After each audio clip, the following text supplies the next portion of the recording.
Ocala's information station, 1370 WOCA. Ocala!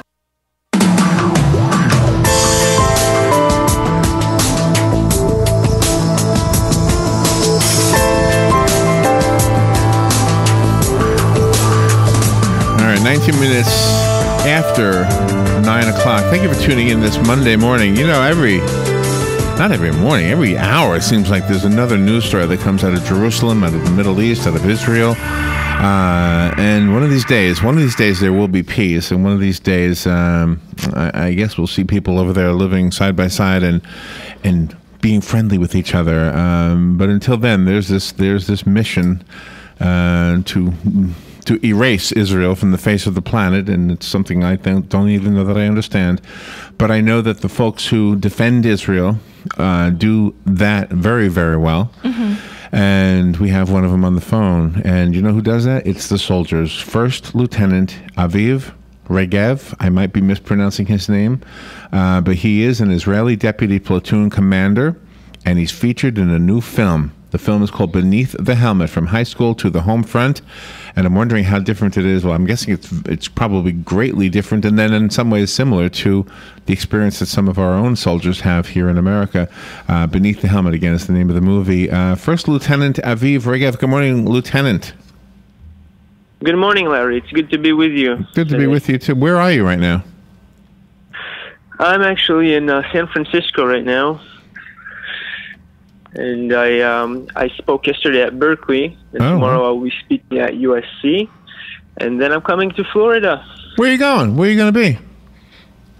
At State University in Tallahassee. Oh, at FSU. Okay. Oh, great. Too bad you're not coming here. We could have you in the studio. Yeah. So are you no longer in the army, the Israeli army? I finished my service in November. Okay. And then I went to travel a bit around the world in China and New Zealand. Did a lot of hiking across China by myself. And during that time, I came across a lot of teenagers my age from over a dozen countries. And I suddenly noticed there was this whole other war going on that I was not aware of. The international media and politics and on campuses, I was getting asked all these ridiculous questions about Israel that were based on propaganda and lies. Once I noticed this, I felt I couldn't sit on the sidelines and watch. And so I put off my studies in electrical engineering in the Technion, and I decided to come to the States to share my story and my experiences with. Oh, my goodness. That sounds like I wish I had more time to speak to you. I want to know what those ridiculous questions were that you were getting. Well, a lot of those questions were what you hear in the media. You probably know that even better than me, but the issue was that I felt that Israel was being portrayed as this menacing monster that was doing horrible things, and only the opposite is true. Israel is the only democracy in the Middle East. It's doing everything in its power to uphold all the human rights and all the moral values that we share in the United States and Israel. Yeah. It was so important for me to share this with the rest of the world. And I think the movie Beneath the Helmet is an amazing tool to do so, because it shows just that. It shows the story of 5 teenagers and the amazing transformation that they go through in the army. Did you prior to your service in the military for Israel, did you understand the political situation, or did the serving give you that education, or did you actually not even know it while you were in the army? Excuse me, Larry, could you repeat that? Okay, what I'm wondering is if the average teenager in Israel who is not serving in the military is aware of the political landscape that the rest of the world sees, or are you kind of isolated from that? And did going into the military open your eyes to it? Well, I'll tell you the truth. Even during the military, I was not aware of it. Only afterwards, when I was traveling around the world, did I become aware to what was going on.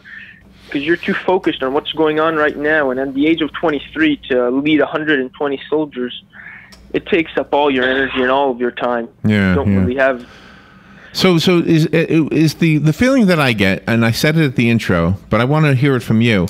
Am I accurate, and are the people who tell me these things accurate is the better way to ask, that there is a movement to erase Israel from the face of the earth.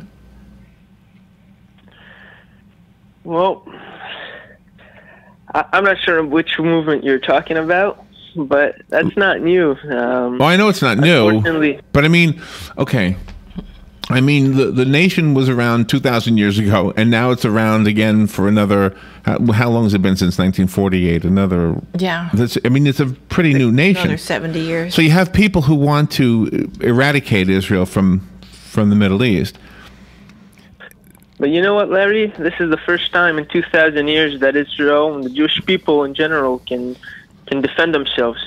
Yeah, exactly. And they have a place to call home. So in that aspect, I feel that we're actually making progress. But you know what you're saying is really close to my heart, because what really scares me is Iran. You know, when your neighbor is telling you that he's going to kill you and one day he has the ability to do so, that's very, very scary. Yeah, I know. Which is why we don't understand why our president sometimes has negotiations with Iran that supposedly are to be friendlier, when you realize, well, wait a minute, one of our other friends is the worst enemy that they could have. Yes. Well, I think it's a problem with understanding the mentality of the Middle East. Now, I'm not a politician. I don't really know what's going, especially not at the politics in the United States. But I do know the mentality in the Middle East, and power is respected and weakness is exploited. And I think that's hard to grasp for us, that whenever you give something to the other side, he sees it as a weakness and he tries to take more, not come and meet you in the middle. I gotcha. Yeah, well, that's a bully for you. So tell me about the movie. How did you become involved with a movie? Were you one of the makers of the movie, or how did it happen for you? How did you become part of this movie? All right. Well, in March 2013, I recruited 120 teenagers from high school to the paratroopers. And on the first day of training, I suddenly saw cameramen popping out of bushes and all sorts of places and trying to film us. And as I told you, 120 soldiers is a big deal. It's a lot of responsibility. You have to be in charge of when they eat, sleep, when they see their family, when they take a shower, and also train them to be professional soldiers. So that's a full-time job, to say the least. Mm-hmm. And I didn't have a lot of energy or time for the cameraman, so they were doing their thing. The organization is Jerusalem U, and they're an amazing organization. They were able to capture our story and the process that we go through so vividly in the film that it just amazes me. How old were the teenagers that you recruited? Well, in Israel, it's mandatory at the age of 18, mm-hmm. right after high school. So most of them were 18. Some put it off for a bit of time to do pre-army programs, but most of them are 18, and they were with us filming for 8 months. So that's quite a long time. And wow. Do you know what I hope? I hope that your generation will be the generation that finally realizes that you can live together. I think us old people need to die. Just let us go. I think we need to go away, get out of the picture. I get the feeling that the young people are on Facebook. They're talking to each other. They may be on opposites. It's like Romeo and Juliet. They really don't. They're not buying into this whole "I hate my brother" thing. Yeah.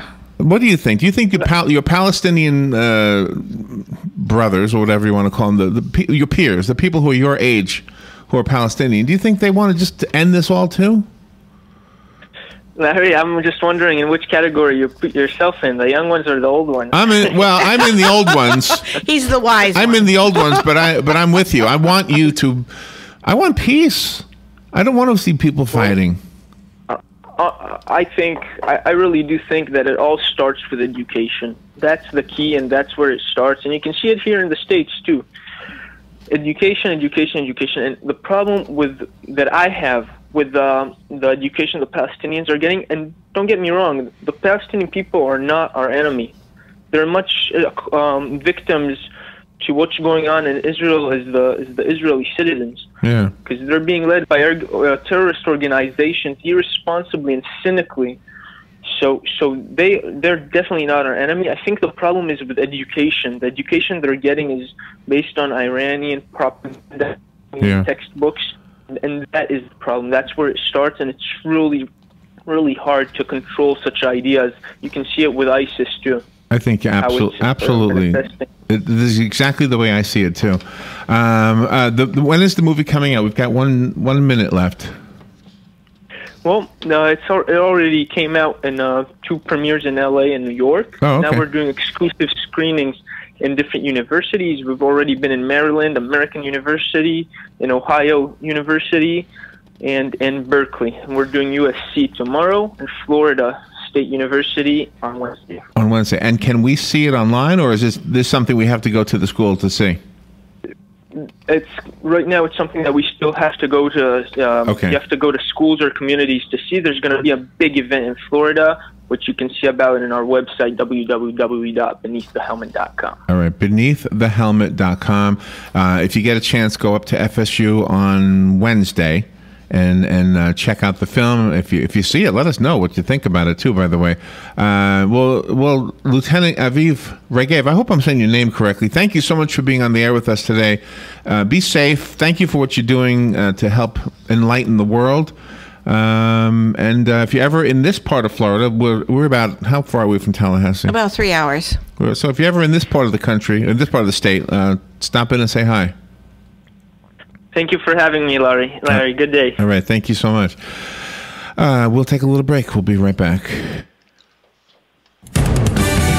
Fox News Radio, I'm Pat O'Neill. The latest Ebola patient to be treated in the U.S. has died in Nebraska. Dr. Salia was suffering from advanced symptoms of Ebola when he arrived at the hospital Saturday, which included kidney and respiratory failure. He was placed on dialysis, a ventilator, and multiple medications to support his